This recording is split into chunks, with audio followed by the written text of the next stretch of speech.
Hello दोस्तों, आप सभी का मेरे YouTube चैनल पर स्वागत है। आज मैं आप सबके साथ सोमवती अमावस्या की व्रत कथा शेयर कर रही हूँ। यदि आप मेरी वीडियो पर नए हैं तो मेरी वीडियो को लाइक, मेरे चैनल को सब्सक्राइब और बेल आइकन को प्रेस ज़रूर कर लें ताकि इस तरह की सभी वीडियो आप अपने फ़ोन पर देख पाएँ, कोई भी वीडियो आप मिस ना कर पाएँ। तो आप सब जानते हैं जो सोमवती अमावस्या करते हैं कि इस अमावस्या का हिंदू धर्म में काफ़ी अधिक महत्व है और यह अमावस्या जब श्रावण मास में आ रही हो तो उसका महत्व और दुगना बढ़ जाता है। श्रावण मास में आपको पता है कि अद्भुत संयोग बन रहा है। 5 सोमवार व्रत हैं, शनि प्रदोष के व्रत हैं, हरियाली तीज है और सोमवती अमावस्या का आना अपने आप में एक दुर्लभ संयोग है, अद्भुत संयोग बन रहा है। तो यदि आप सोमवती अमावस्या करते हैं तो व्रत कथा आप ज़रूर सुने। व्रत कथा सुनने से आपके घर में दरिद्रता है वो चली जाएगी। आप यदि विवाहिता स्त्रियां हैं तो आपका जो सुहाग है वो अखंड होगा। तो देखिए, एक साहूकार के 7 बेटे और 7 ही बहुओं के साथ एक बेटी भी थी। साहूकार के घर रोज़ एक जोगी आता था जिसे साहूकार की बहू भिक्षा देती थी। जब साहूकार की बेटी भिक्षा देने आती तो उससे भिक्षा नहीं लेता और वह कहता कि तेरे भाग्य में सुहाग की जगह दुहाग लिखा है। लड़की को उस जोगी की यह बात बहुत बुरी लगती और एक दिन वह अपनी माँ से रोते रोते जोगी की बात बताती है।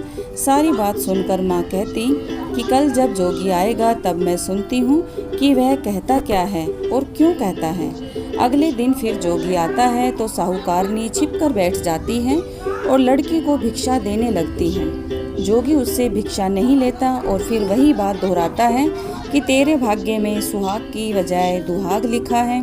लड़की की माँ बाहर निकल कर आती है और जोगी से कहती है कि एक तो हम तुझे भिक्षा देते हैं और तू हमें गाली देता है। जोगी कहता है कि मैं गाली नहीं दे रहा हूँ, जो बात सच है वही कह रहा हूँ। इसके भाग्य में जो लिखा है मैं वही सच आपको बता रहा हूँ। सारी बातें सुनने पर लड़की की माँ कहती है कि जब तुझे सारी बात पता है तो इससे बचने का उपाय भी तुझे अवश्य पता होगा। जोगी कहता है कि 7 समंदर पार एक धोबन रहती है जिसका नाम सोना है। वह सोमवती अमावस्या का व्रत करती है। अगर वह आकर इसे फल दे दे तब ही इसका दुहाग टल सकता है, अन्यथा विवाह के समय सर्प काटने से इसके पति की मृत्यु हो जाएगी। सारी बात सुनकर माँ रोने लगी और सोना धोबिन की तलाश में निकल गई। चलते चलते रास्ते में तेज धूप पड़ रही थी जिससे बचने के लिए वह एक पीपल के वृक्ष के नीचे बैठ गई। उसी वृक्ष पर एक गरुड़ के बच्चे अपने घोंसले में थे। एक सांप आया और गरुड़ के बच्चों को खाने के लिए लपका, लेकिन साहूकारनी ने उस सांप को मारकर बच्चों की रक्षा की। कुछ देर बाद गरुड़नी आई और सब जगह खून देखकर साहूकारनी को चोंच से मारने लगी। साहूकारनी बोली कि एक तो मैंने तेरे बच्चों को सांप से बचाया है और तू मुझे ही मार रही है। सारी बातें जानने पर गरुड़नी बोली कि तूने मेरे बच्चों की रक्षा की है, इसलिए मांग जो चाहती है। साहूकारनी गरुड़नी से कहती है कि मुझे 7 समुंदर पार सोना धोबिन के यहाँ छोड़ दो और गरुड़नी ने वैसा ही किया। साहूकारनी वहाँ पहुँच गई तो लेकिन सोचने लगी इससे मैं कैसे मनाऊं। सोना धोबिन की 7 बहुएं थी लेकिन घर के काम को करने के लिए सदा आपस में लड़ती झगड़ती रहती थी। रात को जब सब सो जाते साहूकारनी आती और चुपके से सारा काम कर उजाला होने से पहले चली भी जाती। सारी बहुएं भी आपस में यही सोचती कि कौन सी बहू है जो सारा काम कर देती है, लेकिन एक दूसरे से पूछने की हिम्मत किसी को भी नहीं होती। काम करने की बात सोना धोबिन ने भी देखी कि आजकल बहुएं लड़ती भी नहीं हैं और काम भी सारा हो जाता है। सोना धोबिन ने सारी बहुओं को बुलाया और पूछा कि आजकल तुम लड़ती भी नहीं हो, घर का सारा काम कौन करता है। बहुएं सास से झूठ कहती हैं कि लड़ाई करने में क्या रखा है, क्या फ़ायदा है, इसलिए हम सब मिलकर काम कर लेती हैं। सोना धोबिन को अपनी बहुओं की बात पर विश्वास नहीं हुआ और वह रात में जागकर स्वयं सच देखना चाहती थी कि कौन काम करता है। रात होने पर सोना धोबिन छिपकर बैठ जाती है कि देखती हूँ कि कौन सी बहू काम करती है।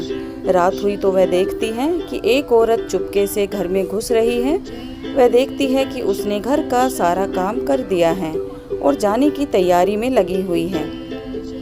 जैसे ही साहूकारनी जाने लगती है तो सोना धोबिन उसे रोकती है और पूछती है कि तुम कौन हो और क्या चाहती हो। साहूकारनी कहती है कि पहले तुम वचन भरो, जब मैं आपको बताऊंगी।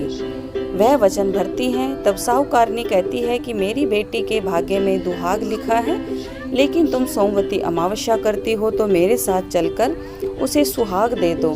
सोना धोबिन वचन में बंधी हुई थी और वह साहूकारनी के साथ चलने को तैयार हो जाती है। जाते हुए सोना धोबिन अपने बेटों व बहुए से कहती है कि मैं इस औरत के साथ इसकी बेटी को सुहाग देने जा रही हूँ, लेकिन अगर मेरे पीछे से तुम्हारे पिताजी मर जाएं तो उन्हें तेल के कुप्पे में डालकर रख देना। धोबिन साहूकारनी के घर पहुँच जाती है। साहूकारनी अपनी बेटी का विवाह करती है तो फेरों के समय सोना धोबिन कच्चा करवा, दूध तथा तार लेकर बैठ जाती है। कुछ समय बाद सांप आया और दूल्हे को डसने लगा तो सोना धोबिन ने करवा आगे कर तार से सांप को बांध दिया और सांप मर गया। अब सोना धोबिन ने लड़की को सुहाग दिया और कहा कि जितनी अमावस्याएं मैंने की हैं उन सभी का फल साहूकार की इस लड़की को मिलेगा। अब आगे जो अमावस्याएं मैं करूंगी उनका फल मेरे पति व बेटों को मिलेगा। सभी लोग सोमवती अमावस्या की जय जयकार करने लगे। सोना धोबिन अपने घर वापस जाने को तैयार हुई तो साहूकारनी ने कहा कि तुमने मेरे जमाई को जीवन दान दिया है, इसलिए तुम जो चाहो वो मांग लो। सोना धोबिन बोली कि मुझे कुछ नहीं चाहिए और वह चली गई। रास्ते में चलते हुए फिर से सोमवती अमावस्या आ गई। उसने पीपल के पेड़ के नीचे बैठकर कहानी कही, व्रत रखा और पीपल के पेड़ की 108 बार परिक्रमा की। पीपल के पेड़ की पूजा के बाद वह घर जाती है तो देखती है कि उसका पति मरा पड़ा है। अब रास्ते में जो सोमवती अमावस्या उसने की थी उसका फल अपने पति को दे दिया, जिसके प्रभाव से वह पुनः जीवित हो गया। सब कहने लगे कि तूने ऐसा क्या किया जो तेरा पति जिंदा हो गया। वह कहती है कि मैंने तो ऐसा कुछ भी नहीं किया है, बस रास्ते में सोमवती अमावस्या आ गई थी जिसका मैंने व्रत किया। कहानी कही, पीपल के वृक्ष की 108 बार परिक्रमा की। अब सारी नगरी में ढिंढोरा पिटवा दिया गया कि हर कोई सोमवती अमावस्या करेगा, पूजा करेगा, व्रत रखेगा, कहानी कहेगा और पीपल के वृक्ष की 108 बार परिक्रमा करेगा। हे सोमवती अमावस्या, जैसे आपने साहूकार की बेटी का सुहाग दिया, वैसे ही कहानी को सुनने वाले, सुनाने वाले सबका सुहाग देना, सबके घर में सुख शांति बनाए रखना। बोलिए सोमवती अमावस्या की जय।